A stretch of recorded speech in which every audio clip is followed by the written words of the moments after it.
क्या आपने भी कभी बटर मलाई मशरूम ट्राई किया है? अगर नहीं तो एक बार इस रेसिपी को ट्राई करके देखिए। ये रेसिपी बहुत ही झटपट से बन जाती है और इसका स्वाद बहुत ही लाजवाब होता है। इसको बनाने के लिए 1 कप दही और 10 से 12 काजू का पेस्ट बना के अलग रख लेंगे। इसके बाद हम एक पैन में करीब 4 टेबल स्पून बटर को डालेंगे। बटर पिघलने के बाद इसमें 1 बड़ा चम्मच हम अदरक लहसुन का पेस्ट डालेंगे।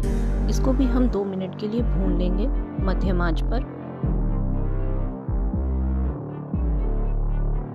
इसके बाद हम इसमें डालेंगे स्लाइस किया हुआ एक मध्यम आकार का प्याज। इसको भी हम 3 से 4 मिनट के लिए मध्यम आंच पर सौटे कर लेंगे।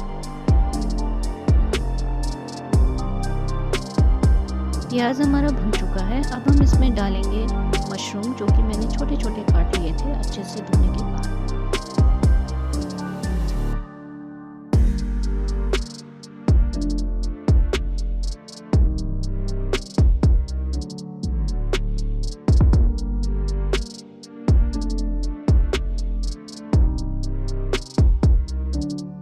अब इसमें हम डालेंगे स्वाद अनुसार नमक।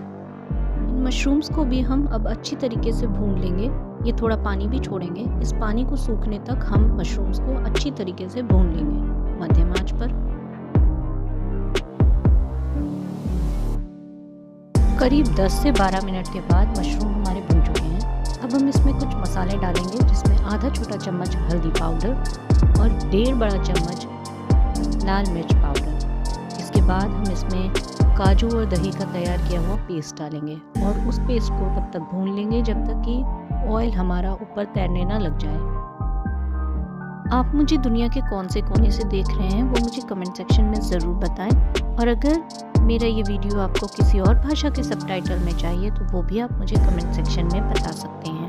मैं पूरी कोशिश करूँगी कि उस सबटाइटल को इस वीडियो के लिए 2 से 3 दिन में डाल दिया जाए।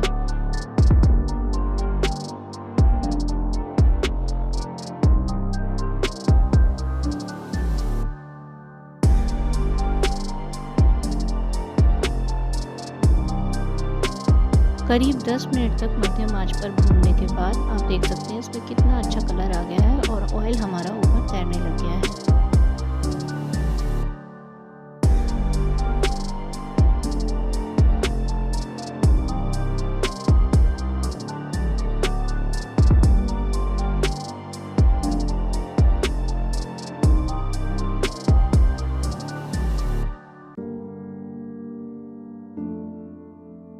अब हम इसमें डालेंगे आधा कप क्रीम।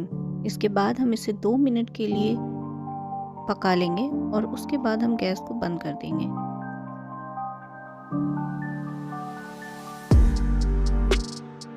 अगर मेरा ये वीडियो आपको पसंद आता है तो इस वीडियो को हाइप करना बिल्कुल ना भूलें।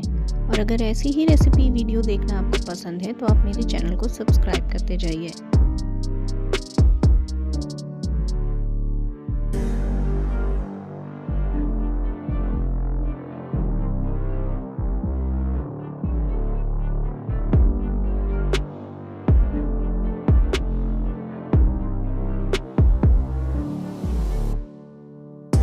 आखिर में हम इसे ताज़े हरे धनिया की पत्तियों से सजाएंगे। और अब आप इसका लुत्फ़ अपने पसंदीदा चावल, रोटी या पराठों के साथ ले सकते हैं। मेरी इस आसान सी रेसिपी को अपनी फ्रेंड्स और फैमिली के साथ शेयर करना बिल्कुल ना भूलें।